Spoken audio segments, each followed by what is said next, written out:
Bienvenue. Si vous avez plus de 50 ans, 60 ans ou davantage et que vous remarquez des changements dans votre intimité, vous n'êtes pas seul.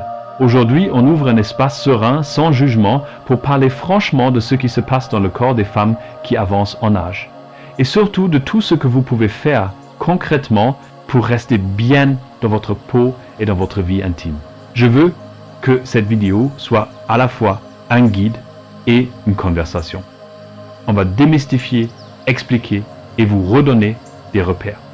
Parce que comprendre, c'est déjà reprendre le pouvoir. Et non, ces changements ne signifient pas que vous êtes moins désirable, moins vivante ou moins féminine. Avec les bons outils, la bonne information et un peu de douceur envers soi-même, vous pouvez garder et même approfondir une vie intime saine, confortable et épanouissante. Commençons par la base, les hormones. La ménopause, qui arrive généralement entre 45 et 55 ans, marque la fin de la période reproductive. C'est là que la chute des estrogènes devient la plus visible. Mais cette baisse ne s'arrête pas le jour où les règles cessent. Après 60 ans, elle se prolonge souvent et ses effets continuent de se faire sentir. Les estrogènes jouent un rôle clé dans la santé vaginale. Ils aident à maintenir l'élasticité des tissus, la lubrification naturelle, la vascularisation, l'épaisseur de la muqueuse. Quand le niveau d'œstrogène diminue, ces paramètres peuvent évoluer. Concrètement, qu'est-ce que vous pouvez remarquer? D'abord, une perte d'élasticité. Les tissus qui se distendaient facilement deviennent un peu plus rigides, moins souples. Ensuite, une sensation de sécheresse, parfois des tiraillements ou des picotements, surtout pendant les rapports. Chez certaines femmes, cela peut aller jusqu'à l'atrophie vaginale, c'est-à-dire un amincissement et une fragilisation des parois qui rendent les contacts intimes inconfortables, voire douloureux. Vous pouvez aussi noter une sensibilité modifiée parfois moindre parce que la circulation sanguine locale a tendance à diminuer avec la chute hormonale.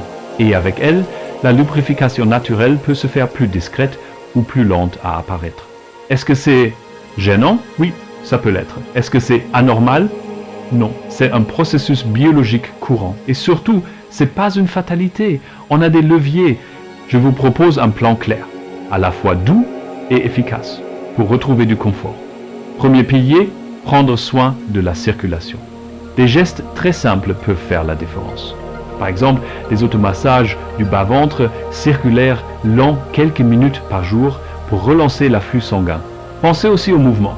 La marche rapide, la natation, le vélo d'appartement, tout ce qui stimule globalement la circulation profite aussi à la sphère pelvienne. On en reparlera avec les exercices ciblés. Deuxième pilier, l'assiette.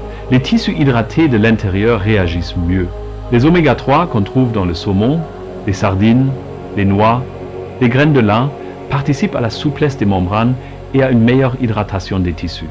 Les aliments riches en antioxydants, fruits rouges, myrtilles, fraises, framboises, grenades, légumes feuilles vert foncé aident à protéger les cellules et soutiennent la microcirculation. Et n'oubliez pas l'hydratation tout court. Boire régulièrement au fil de la journée peut sembler basique, mais la déshydratation accentue la sécheresse intime. Troisième pilier, le microbiote vaginal. Avec l'âge et les fluctuations hormonales, l'équilibre de la flore peut changer. Les lactobacilles, ces bonnes bactéries protectrices, peuvent diminuer, ce qui influe sur le pH et rend la zone plus vulnérable aux irritations ou aux infections. Ici encore, on peut agir. Des probiotiques ciblés existent pour soutenir la flore intime. Certaines préfèrent commencer par des aliments fermentés ou des yaourts nature contenant des ferments.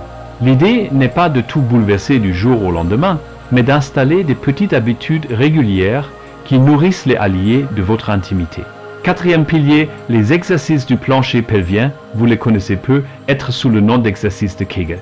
Il consiste à contracter et relâcher les muscles qui soutiennent le vagin, l'utérus et la vessie. Bien réalisés, ils améliorent la tonicité, participent à un meilleur contrôle urinaire et, pour beaucoup de femmes, rehaussent la sensation pendant les rapports. Bonne nouvelle, ils peuvent se pratiquer partout, discrètement, quelques minutes par jour. Le truc pour bien les faire, imaginez que vous voulez retenir un gaz ou stopper un jet d'urine. Vous contractez vers l'intérieur et vers le haut. Vous tenez 3 à 5 secondes. Puis vous relâchez, répétez par série, sans crisper les fessiers ni le ventre. La régularité est plus importante que l'intensité. Dans cette deuxième partie, on va aller un peu plus loin.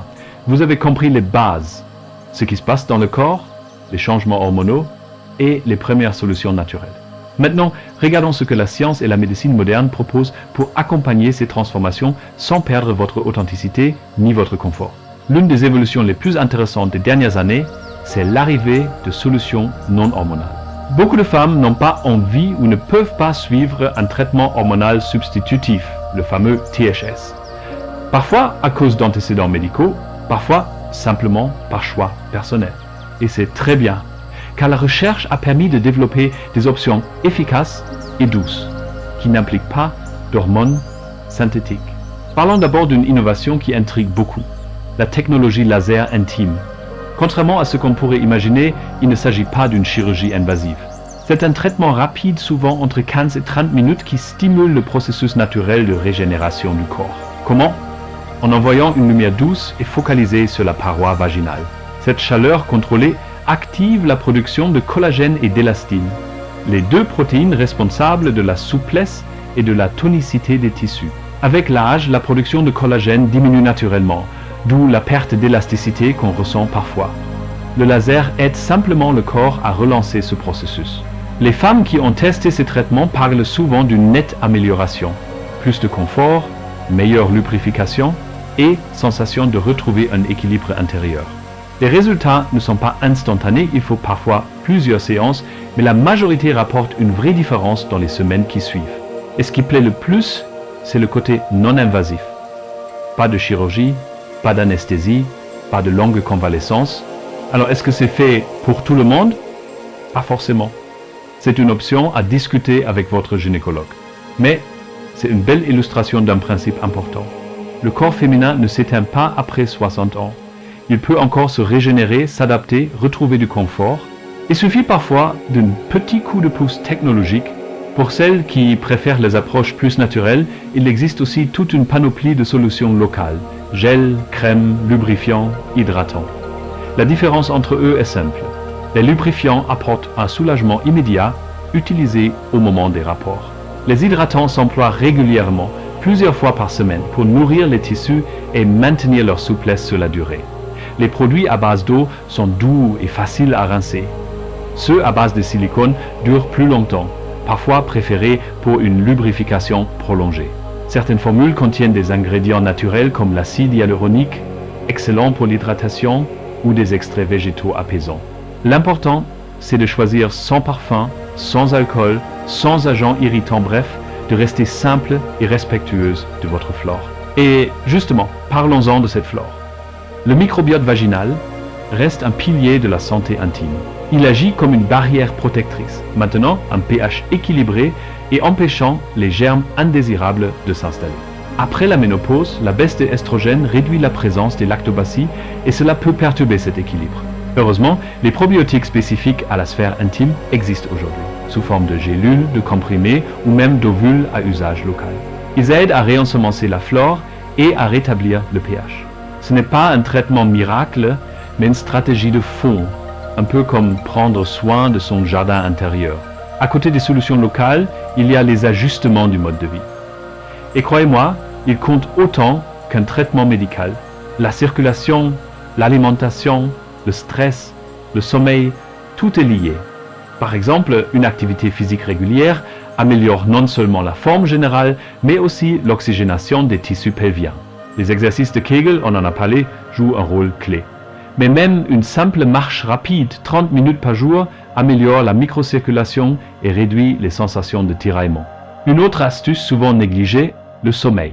C'est pendant la nuit que votre corps régénère ses tissus et équilibre ses hormones.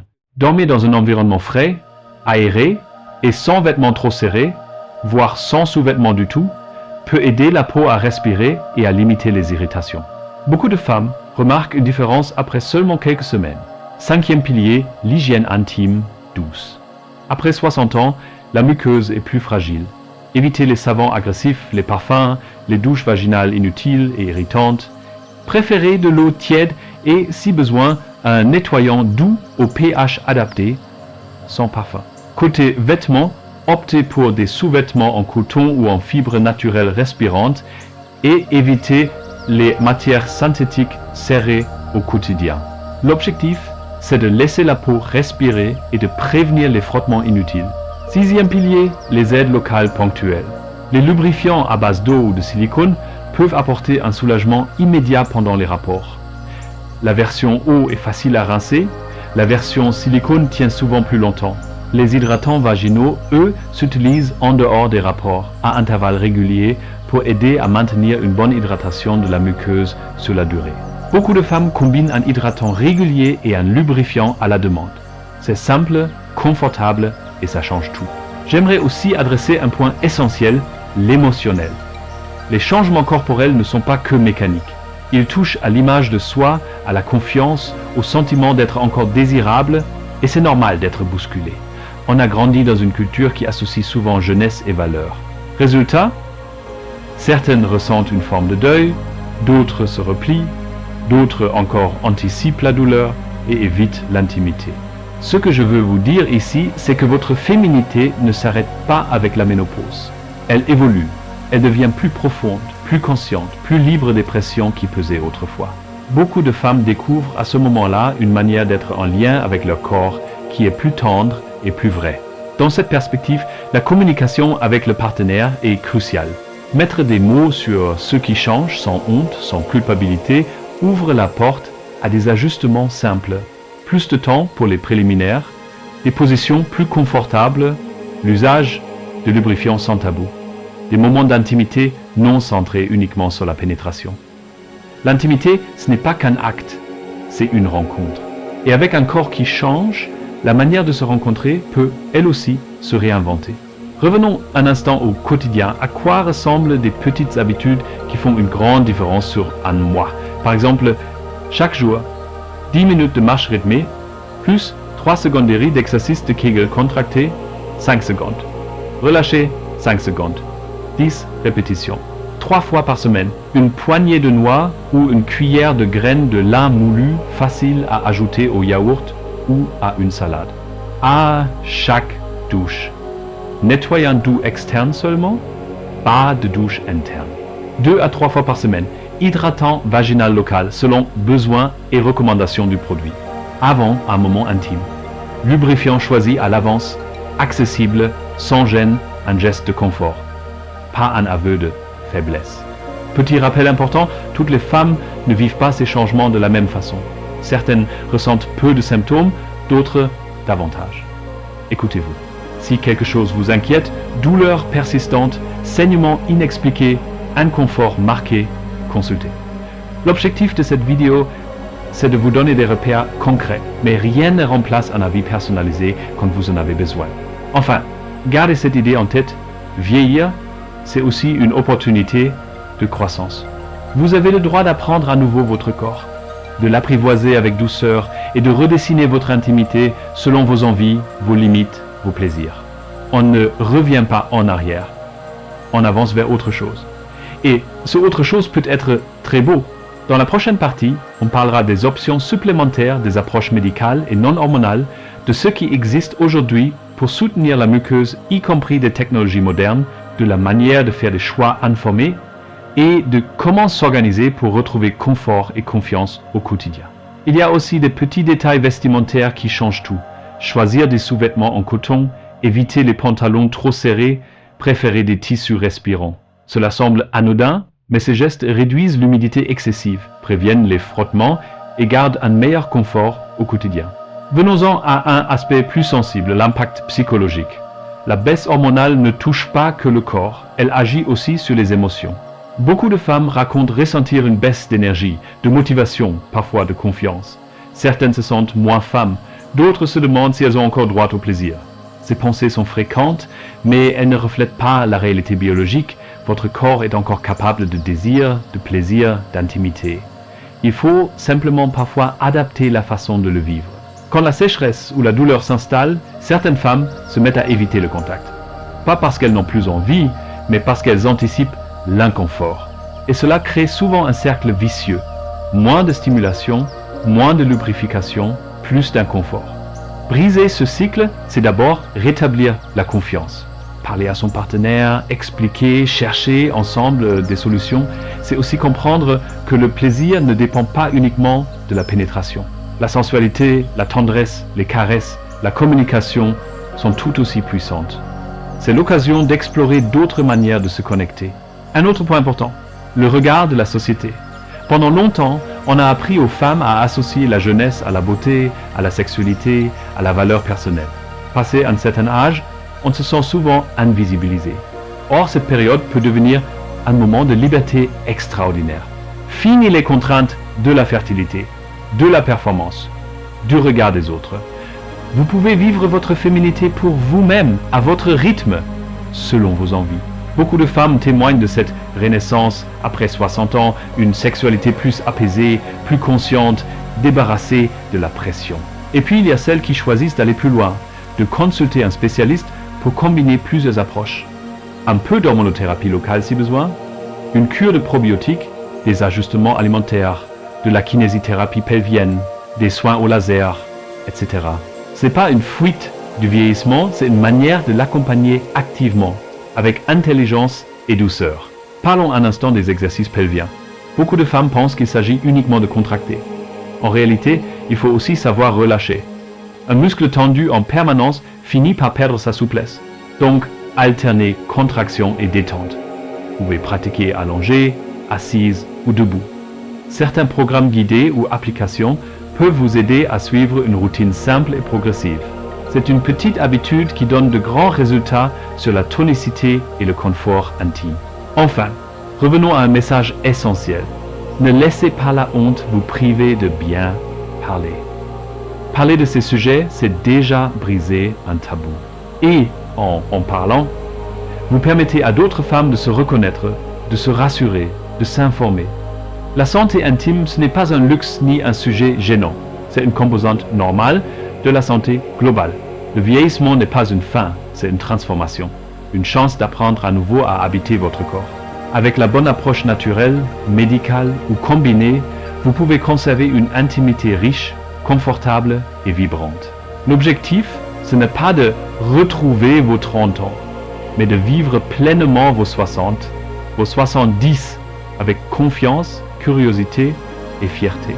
Dans la dernière partie, on explorera la dimension émotionnelle plus en profondeur, comment le corps et l'esprit interagissent, comment recréer un lien fort avec soi-même et son partenaire, et comment transformer cette phase de vie en une période de renaissance plutôt que de déclin. Vous verrez, c'est là que tout prend vraiment sens. On a parlé du corps, des hormones, des soins et des outils concrets.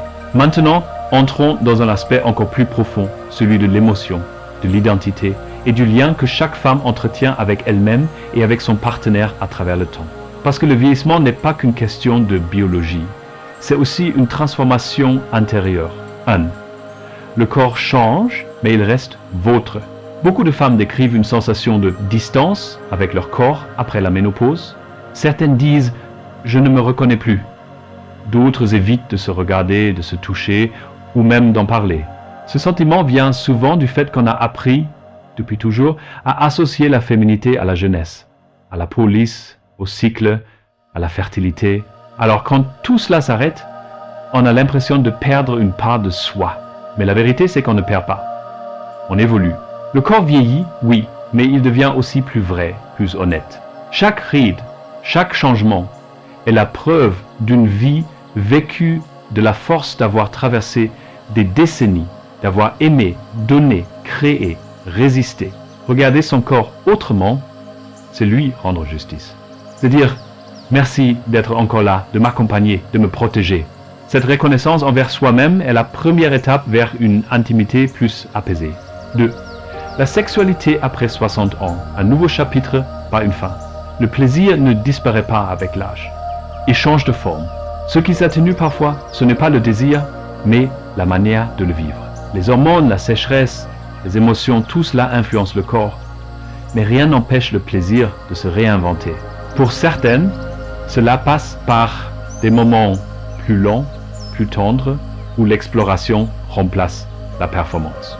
Pour d'autres, par la redécouverte de zones sensibles oubliées, par la confiance dans un partenaire attentif. Et pour beaucoup, par une redéfinition complète de ce que signifie faire l'amour. Le plaisir devient moins une démonstration et plus une connexion. On apprend à savourer la douceur d'un contact, la complicité d'un regard, la chaleur d'une présence. Ce sont souvent ces nuances, invisibles à 30 ans, qui deviennent des trésors à 60. La communication joue ici un rôle clé. Parler de ce que vous ressentez, de vos besoins, de vos appréhensions sans honte est un acte de courage et d'amour. La plupart des partenaires ne savent tout simplement pas quoi faire quand la douleur ou la sécheresse apparaissent. Mais dès qu'ils comprennent, ils s'adaptent, soutiennent, participent. Et ce dialogue, parfois maladroit au début, devient un nouveau langage d'intimité. 3. L'estime de soi et la liberté émotionnelle. L'atrophie vaginale ou la baisse hormonale ne touche pas que le physique. Elles ont un impact profond sur la confiance en soi. Certaines femmes évitent les relations, d'autres se sentent moins désirables, d'autres encore culpabilisent. Mais tout cela repose sur un mensonge social, celui qui fait croire que la valeur d'une femme dépend de son apparence ou de sa fertilité. En réalité, c'est souvent après 60 ans que naît une nouvelle forme de beauté, celle qui vient de la sérénité. Vous n'avez plus besoin de plaire à tout le monde. Vous pouvez choisir ce qui vous fait du bien, ce qui vous inspire, ce qui vous rend vivante. Prendre soin de son intimité, ce n'est pas rester jeune. C'est un acte d'amour envers soi-même. C'est dire je mérite le confort, la douceur, la vitalité à tout âge. Certaines femmes choisissent ce moment pour réinvestir leur corps différemment. Massage, danse, yoga doux, méditation. Toutes ces pratiques renforcent le lien corps-esprit, stimulent la circulation et relâchent les tensions.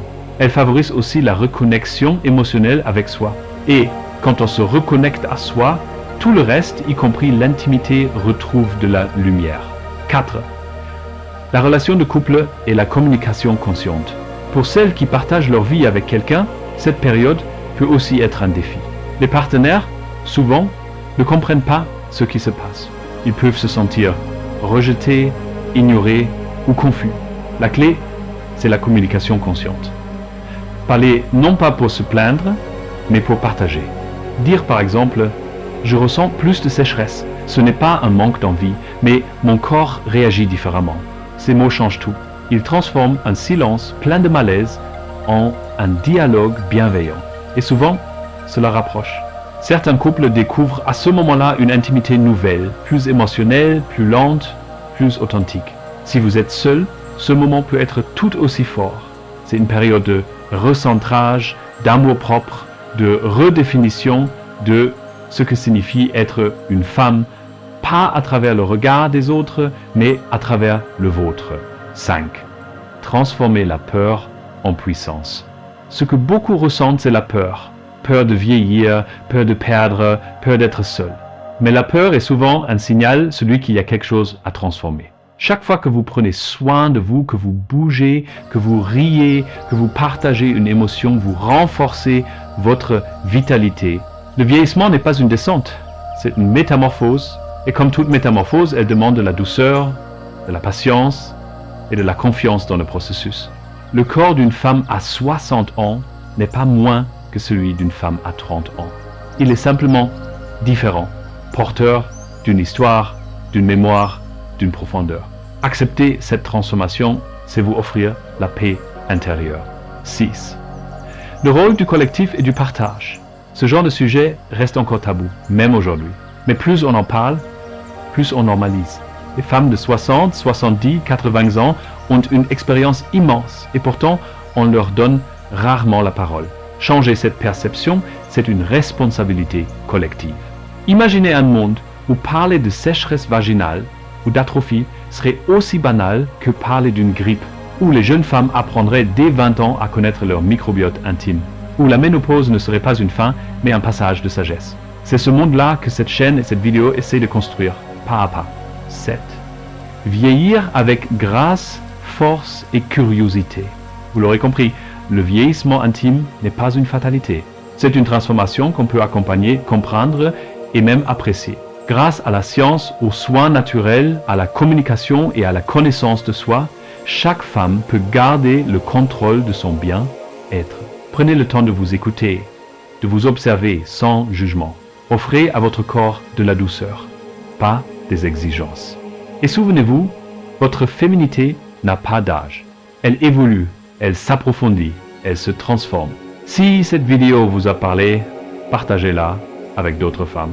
Peut être qu'une amie, une sœur, une mère a besoin d'entendre ces mots aujourd'hui. Abonnez-vous pour qu'on continue ensemble à parler ouvertement de la santé féminine, sans tabou, sans peur, mais avec vérité et bienveillance. Parce que oui, même après 60 ans, vous pouvez vous sentir belle, désirante, vivante et pleinement vous.